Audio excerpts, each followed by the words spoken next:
সকালে চা করতে করতে ব্লগটা শুরু করলাম। চা করে নিই, চা খেয়ে তারপরে আপনাদের সাথে ব্লগটা শেয়ার করব। সকালে একবার খেয়ে নিয়েছি, এখনও একবার খেয়ে তারপরে কাজে হাত দেবো। চা না খেলে এনার্জি লাগে না। শুভ সকাল, কেমন আছেন? আশা করছি ভালো আছেন। আপনাদের ভালোবাসায় ঠাকুরের কৃপায় আমিও ভালো আছি। আজকে জামাই ষষ্ঠী, আজকে জামাই ষষ্ঠীতে যাব না আমি। ঘরেই ভালো মন্দ রান্না করব, খাওয়া দাওয়া করব আর নিজেরাই এনজয় করব। আজকে আর যাব না। দেখতে থাকুন ব্লগটা, আশা করছি ভালো লাগবে। এই যে চা হয়ে গেছে, এই চাটা ছেঁকে নিচ্ছে আর বরমশাই তেলের কৌটাটা ধুচ্ছে। তারপরে একটু চা বিস্কুট খেয়ে নেব, খেয়ে নিয়ে তারপরে কাজে হাত দেব। আমার আবার খুব চায়ের নেশা ছিল, এখন তো তাও 2বার খাই, আগে অনেকবার খেতাম বিয়ের পরে। বড় জামাইবাবু চা খেত, তার সাথে সাথে আমিও চায়ের নেশা ধরে ফেলেছিলাম, বারে বারে চা খেতাম। এখন কমিয়ে দিয়েছি, বেশি চা খেলে গ্যাস অম্বল হচ্ছে, খিদা পায় না। আগে তো আমি বেশি টিফিন ফিফিন খেতামই না, সকালে আমি টিফিন খেতামই না। আমার হলে হতো, না হলে না হতো, ওই একবারে দুপুরবেলায় খেতাম, কিন্তু এখন আর পারি না, 2টো রুটি খেয়ে নিই। আগে ওই না খেয়ে খেয়ে আরও শরীর খারাপ হয়েছিল। গ্যাসটাই যে বাসি গ্যাস মুছে নিলাম, বাসি গ্যাসে তো কোনো কাজ করা যায় না। এটা বাসি গ্যাসটা মুছে নিলাম, চা খেয়ে টেয়ে সব মুছে টুছে নিলাম। চা না খেলে এনার্জিও লাগে না, দেখবেন সকালবেলা উঠে আমার 2বার চা খেতে লাগে। খেয়ে তারপরে এই যে বাসনগুলো মাজবো, অনেকে রাত্রে মেজে রাখে, আমার ভালো লাগে না, দূর রাত্রে আর ইচ্ছা করে না, সারাদিন কাজের পরে আর ইচ্ছা করে না। যে বাসনগুলো মেজে নিচ্ছি। আজকে জামাই ষষ্ঠী, আপনারা কি জামাই ষষ্ঠীতে গেছেন নাকি কমেন্ট করে জানাবেন। আমি যাব না, একটু অসুবিধার জন্য এবার আর জামাই ষষ্ঠীতে যাব না। ভেবেছি থাক, ঘরেই ভালো মন্দ রান্না করব। মেয়ে মাংস এনে দিয়েছিল, খাসির মাংস, ঘরেই রান্না করব, রান্না ঠান্না করে নিজেরাই এনজয় করব আজকে। এবার আর বাপের বাড়ি যাব না, একটু অসুবিধার কারণে যাব না জামাই ষষ্ঠীতে। আপনাদের জামাই ষষ্ঠী কীরম কাটলো কমেন্ট করে জানাবেন। আমাদের ভালোই কেটেছে, সারাদিন খাওয়া দাওয়া আনন্দ করেই কাটিয়েছি। কালকে আবার মালপোয়াও বানিয়েছিলাম, ওইটা শর্ট ভিডিওতে দিয়েছি, আপনারা চাইলে ওখানে দেখে নিতে পারেন। মালপোয়া না, হ্যাঁ আজকে দেবো মালপোয়াটা শর্টে। কালকে ওই একটা শর্ট ভিডিও দিয়েছি, দেখবেন। আমি দেখাচ্ছি পরে, ভুল বলে ফেলেছি, সরি। এই যে বাসনটা মেজে নিলাম, বাসন মেজে তারপরে বাসনগুলো ধুয়ে নেব। বরমশাই তার মধ্যে রুটিটা করে নেবে। আমি আর লুচি করতে না বললাম কেন, রোববারে আমাদের ঘরে এমনিতেই পরোটা লুচি হয়।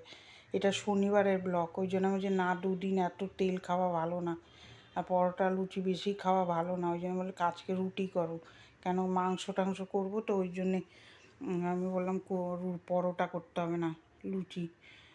সারাদিনই কালকে ভালোই কেটেছে, ভালোই এনজয় করেছি। মেয়ে কাজে গেছিলো, মাংস এনে দিয়ে তারপরে ও কাজে গেছিলো। আমরা ওই যে বাসনগুলো ধুয়ে নিচ্ছি, আর বরমশাই রুটি করবে আর একটু আলুর তরকারি করবে। ওই করে মেয়ে খেয়ে কাজে চলে যাবে, তারপর আমি রান্না বসাবো। ওই যে রুটিটা চেকে নিচ্ছে। উনি আবার সব কিছুই পারে, আমার থেকে আরও ভালো পারে রান্না টান্না। আমি তো শিখেছি সবে, আমি হাতে খড়ি এখানে এসেই দিয়েছি, রান্না আমি পারতাম না আগে, শ্বশুর বাড়িতে এসেই শিখেছি। বাপের বাড়িতে অত গরজ করে রান্না করতাম না, ধুর আমার ইচ্ছা করতো না। যেদিন ভালো মন্দ করবো, একটা জিনিস রিচ করে রান্না করবো, ঝাল টাল দিয়ে। তারপরে যে কাপড় জামা ভিজিয়ে রেখেছিলাম, এগুলো কেচে নিচ্ছি। মেয়েটার ড্রেসগুলোও কেচে দেবো আজকে, রোববারের জন্য রাখবো না। রোববারে এমনি থাকবে জামা কাপড়, আরও ওগুলো কাচতে পারবো না, এগুলো ধুয়ে নিচ্ছি। রোজই আমার মোটামুটি পরা জামা আমি একটু সার্ফ দিয়ে ধুয়ে দিই, নাহলে ঘামা গন্ধ করবে এই গরমে। খালি জলে ধুলে আমার হয় না, ওই জন্য সার্ফও অনেক লাগে। খালি জলে আমি ধুই না, একটু সার্ফ দিই, দিয়ে সুন্দর করে ধুয়ে দিই, ভালো হয় তাহলে। এই যে সুন্দর করে ধুয়ে দিলাম। এরপরে মেয়েটার ড্রেসটা ধোবো শ্যাম্পু দিয়ে। ওগুলো শ্যাম্পু দিয়ে না ধুলে, ওই এমনি এই সার্ফ দিয়ে ধুলে কালারটা নষ্ট হয়ে যাবে। ভালো জিনিস দেখবেন শ্যাম্পু দিয়ে ধুলে গ্লেজটা বাড়ে ভালো, ওই জন্য এই সার্ফ দিয়ে ভিজালে পুরো কালার উঠে যাবে। ওই জন্য এইগুলো ধুয়ে নিই, তারপরে ওগুলো ভিজিয়ে রাখবো না, অত তো নোংরা হয় না। ওর সবটারটা ধুয়ে দিই, তাহলে আমার আর রোববারে ওগুলো ধুতে হবে না, নাহলে আবার রোববারে ওগুলো ধুয়ে দিতে হবে, সোমবারে আবার পড়ে যাবে। ওই জন্যে কাজ যত এগিয়ে রাখা যায়, রোববারে এমনি রান্নার চাপটা বেশি থাকে, ওই জন্য ওই সময় পারবো না। এই যে এবার ভালো জামা কাপড়গুলো ভিজাবো, শ্যাম্পু দিয়ে কটা ধুলাম, ধুয়ে নিজে ফ্রেশ হয়ে তারপরে টিফিন খেয়ে রান্না বসাবো। মেয়ে কাজে যাবে, তারপরে এই যে ড্রেসগুলো সব ধোবো। এইগুলো না ধুয়ে দিলে নোংরা না, ওই সেন্ট মাখে না, সেন্টের গন্ধগুলো থাকে, ওগুলো নষ্ট হয়ে যায় জামা। আর ভালো জামা শ্যাম্পু দিয়ে ধুলে গ্লেজ বাড়ে। এই যে কেচে ধুয়ে একটু নীল জলে দিয়ে দিতে হয়, তাহলে গ্লেজটা ভালো হয়। এই যে সুন্দর করে একটু হালকা নীল জলে এগুলো ধুয়ে দিতে হয়, কালারটা সুন্দর থাকে তাহলে। এইভাবে করে দেখবেন ভালোই থাকে। যেই শার্টগুলো দিলাম ওইগুলো আগে দিলাম, ডিপ ছিল ওইগুলো, কালো প্যান্টটা, তাহলে এইগুলোতে বেশি নীল হবে না, গ্লেজ থাকে। যে কোনো জামা কাপড় চাদর একটু লাস্টে ধোয়ার সময় নীল দিয়ে দিলে সুন্দর গ্লেজ বাড়ে। আমি এরকমভাবেই ধুই এগুলো। তারপরে চলে আসবো এই যে বক মাছ বলি আমি, আপনারা কি বলেন কমেন্ট করে জানাবেন। আমি তো বক মাছ বলি, এটার নাম কি জানি না আমি অত। আর এই মাছ এনেছে, এই মাছটাই শর্টে দিয়ে দিয়েছি আমি। এটা দেখে নেবেন, পাতলা ঝোল করবো। এগুলো দিয়ে ঝালও খাওয়া যায়, অনেকে ঝাল খায়, আমি গাঁঠি দিয়ে ঝোল করব। ওটা শর্ট ভিডিওতে দেওয়া আছে, দেখে নেবেন। খাসির মাংস এনেছে, ওই 300 মতন এনেছে। এইগুলোই তাই ফেলে চুরে খাবে। আমাদের রান্না করি ঠিকই, সেরকম খাওয়ার লোক কম। আমার মেয়েও বেশি খায় না, আমার বরমশাইও না, আমিও না। রান্না করলে দেখবেন অত বেশি খাওয়া যায় না। কালকে ওই বক মাছ এনেছে, খাসির মাংস আর রুই মাছ। তারপরে মুগ ডাল করলাম, এই যে এখানে আলু ভাজছি আর মাছগুলো ভাজতে বসিয়ে দিয়েছি। কি গরম পড়েছিল কালকে, বৃষ্টি হয়েছিল, তার আগের দিন ভালো ছিলাম। এই যে এবার এই আলু ভাজাটা নামিয়ে নেবো, হয়ে গেছে। এবার নামিয়ে নিয়ে তারপরে মাছটা ভাজবো। আর মনে হয় একটু বসে খাই, কে রান্না করতে ইচ্ছা করে না এক একদিন। ধুর, এত পদে পদে রান্না করতে ইচ্ছা করে না। আজকে আমি রোববারে ভয়েসটা দিচ্ছি, সকালের কাজ করে নিয়ে ভিডিও এডিট করি সকালে উঠে, করে তারপরে 10:30 খানিক ভয়েস দেই, ওইদিকে বাসি কাজ সেরে এসে তারপরে এদিকে ভয়েস দিই। এইভাবেই করি, নালে আর ভিডিও ছাড়তে পারবো না। তার মধ্যে একটু একটু কাজ করে আসি, তারপরে ভয়েস দিই সারাদিনে, তারপরে নালে আর ভয়েস দিতে পারবো না আমি। আবার রান্নায় চলে যাবো। ওই যে মাছ ভাজাটা হয়ে গেল, মাছ ভাজাটা নামিয়ে নিচ্ছি, তারপরে ওই মাছগুলো ভাজবো।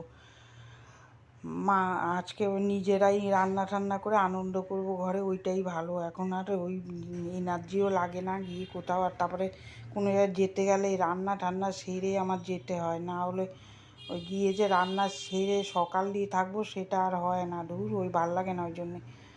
এখানে এই যে পটলটা ভেজে নামিয়ে নিচ্ছি, ছাকা তেলে ভেজেছি পটলটা একদম। তারপরে যে কড়াইতে তেল এই যে ভেজে নিয়েছি, গোটা জিরা আর তেজপাতা দিয়ে ভেজে নিলাম। এর মধ্যে টমেটো দিয়েছি, ধনে জিরা, শুকনো লঙ্কার গুঁড়ো, কাশ্মীরি মির্চ দিয়ে আদা বাটা দিয়ে ভালো করে কষাবো। যত ভালো কষানো হবে তত খেতে ভালো লাগবে। ওই যে গাঁঠিটা সিদ্ধ করতে বসিয়েছি, এইটা চাইলে আপনারা শর্ট ভিডিওতে দেখে নিতে পারেন।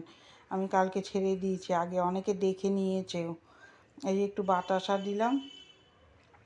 আর এখানে এত রান্না তো আর এর মধ্যে দেওয়া যায় না, ওই জন্য আমি একটা শর্টে দিয়ে দিলাম, নাহলে ভিডিও অনেক বড় হয়ে যাবে। আমার তো এমনি রান্না বেশি থাকে, রান্নাটাই দেখাই বেশি। এই যে তারপরে অনেক কুকারে আমি গাঁঠি বসিয়েছি, আর উনি একটা কী করছে জানি ওখানে, বা ও ক্যারেজ মাজছে, একটা ক্যারেজ এঁটো ছিল ওইটা মাজছিল। যে পটল দিয়ে দিয়েছি, পটল দিয়ে ভালো করে কষাবো এবার। তারপরে গরম মশলার ঘি দিয়ে নামাবো। ভালোই হয়েছিল পটলটা। ছাকা তেলে, যদি সময় ছিল বলে কালকে অনেকটা, ওই জন্য একটু ছাকা তেলে ভেজে দিলাম পটলটা। আর কালকে একটা অনুষ্ঠানও ছিল, ওই জন্য একটু রান্নাটা বেশ ভালো করে করলাম। এই যে কষানো হয়ে যাবে, তারপরে জল দেবো। একটা অনুষ্ঠান, সেদিন দেবেন রান্নাটাও একটু ভালো করেই করতে হয়। ওখানে মাছটা ভাজা বসিয়ে এখানে তরকারিটা বসিয়ে নিলাম। এবার জল দিয়ে দেবো। নামানোর আগে ঘি গরম মশলা দিয়ে নামিয়ে নেব। এই যে এবার ঢাকা দিয়ে দেবো। আপনারা জামাই ষষ্ঠী কীরকম কাটালেন কমেন্ট করে জানাবেন। ভিডিওটা কীরকম লাগছে কমেন্ট করবেন। আর সাবস্ক্রাইবার তো বাড়ছে না, ওই কটা হয়েই বসে রয়েছে। কবে থেকে ইউটিউব করছি, কিন্তু ইয়েটা হচ্ছে না। সেই জন্য মাঝে মাঝে এনার্জি লাগে না, ভিডিও বন্ধ করে রেখে দিই। তারপরে আমি না করতে থাকি। কাজে তো ধৈর্য করেই করতে হবে, না হলে হবে না। ওখানে ওখানে ওই যে তরকারিটা বসিয়ে দিয়ে কী জানি একটা করতে গেছিলাম, দাঁড়িয়ে থাকি না রান্না করতে গিয়ে। ওই যে ফ্রিজের থেকে কি নামিয়েছি, বরফ হয়ে রয়েছে তরকারি, ওটা গরম দেবো। ওই জন্যে ওটা একদম আগে বের করবো, মনে নেই। একটু আগে বের করে রাখলে তাহলে এতটা সময় যায় না। এই আগুনে দিলে গ্যাসটাও পড়ে আর ওটা গলতেও সময় লাগে। কোথায় জানি কি করতে গেছি, ভিডিওটা চলছে। এই জন্যে এই যে মাংসটা ধুয়ে রেখেছি, এর মধ্যে মাংসর পেস্টটা দিয়ে দিলাম, পেঁয়াজ রসুন আদা বাটা দিয়ে সব দিয়ে মাখিয়ে রাখবো একটু সময়। একটু যদি মাখিয়ে রাখা যায় এটা খেতে বেশ ভালো লাগে। না হলেও ইয়ে হয় না। আর একটু আগে দরকার ছিল, সেটা আর আমি করে উঠতে পারিনি, ওই জন্য হলো না। এবার লঙ্কাটা ঢালতে হবে মনে হয়। লঙ্কাটা ভিতরে ইয়ে নেই, এর মধ্যে নেই লঙ্কা, ওই জন্য এখন এর মধ্যে দিয়ে যেটুকু আছে দিয়ে তারপরে মাখিয়ে রাখবো। আমি তো রিফাইন তেল দিয়ে করি, আপনারা চাইলে সর্ষের তেল দিয়ে করবেন। আমি সর্ষের তেলটা দিই না, সর্ষের তেল আমরা খাইই না, আমার ভালো লাগে না সর্ষের তেল, ওতে অম্বল গ্যাসও বাড়ে। রিফাইন তেলটা হালকা আছে। আপনারা চাইলে এর মধ্যে মাংস সর্ষের তেল দিয়েই করতে হয়, কিন্তু আমি করি না, আমি রিফাইন তেল দিয়েই করি। খারাপ হয় না, ভালোই লাগে খেতে। তারপরে এটা মাখিয়ে রেখে দেবো, রেখে দিয়ে তারপর ওই গাঠির ঝোলটা করব, তারপরে মাংসটা বসাবো। এই এখানে তেল দিয়ে দিলাম, একটু তেল দিয়ে বেশ অনেকক্ষণ আগেই দরকার ছিল। এই গোটা জিরা তেজপাতা ফোড়ন দিয়ে আলুটা একটু লাল লাল করে ভেজে নেব। ভেজে নিয়ে ওই যে গাঠির ঝোলটা বসিয়ে দিয়েছি আর এখানে যে আলুটা একটু লাল লাল করে ভাজবো। তারপরে ওই মাংস মেখে রেখেছি যে ওইটা ছেড়ে দেবো। মাংস যত ভালো করে কষাবেন তত দেখবেন ভালো হয়।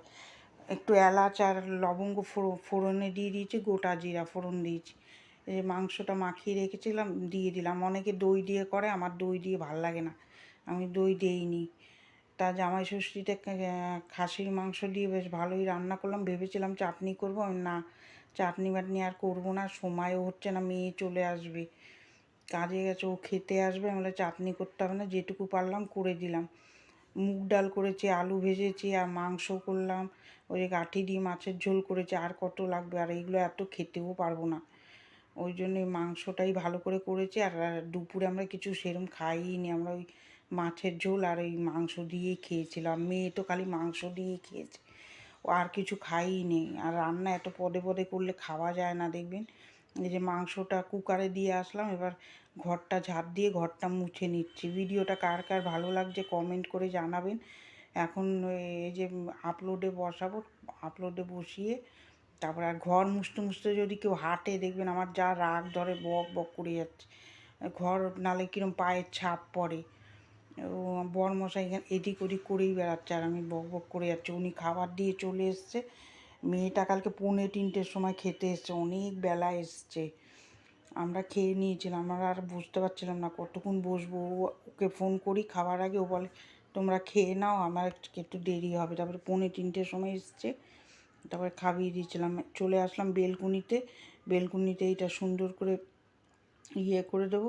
তারপরে গাছপালাগুলোতে জল দেবো, এই গাছপালাগুলোতে জল দেবো, রোদ্রে একদম টেনে রয়েছে, গাছের যত্নও করতে পারছি না, কিছু না। এই কাজ করেই চলে যাচ্ছে সময়, গাছের আর যত্ন হচ্ছে না। তাও একটু জল দিয়ে যাই, রাত্রে একবার দিই, এই সকালে যে বরমশাই বসে বসে মোবাইল দেখছে, এইটাই আপনাদের শেয়ার করলাম।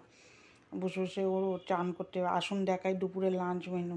ভাত ডাল পটলের তরকারি, এই যে গাঠির মাছের ঝোল আর এই যে মাংসর লুক। কীরকম হয়েছে কমেন্ট করে জানাবেন। এই যে বরমশাই এবার আটা চালনি নিয়ে এসে সেটাই শেয়ার করলাম জামাই ষষ্ঠীতে। ভিডিওটা কার কার ভালো লাগছে একটা লাইক দেবেন, সাবস্ক্রাইব করে আমার পাশে থাকবেন, ভালো থাকবেন, সুস্থ থাকবেন। আগামীকাল একটা ভিডিও নিয়ে দেখা হচ্ছে। টাটা।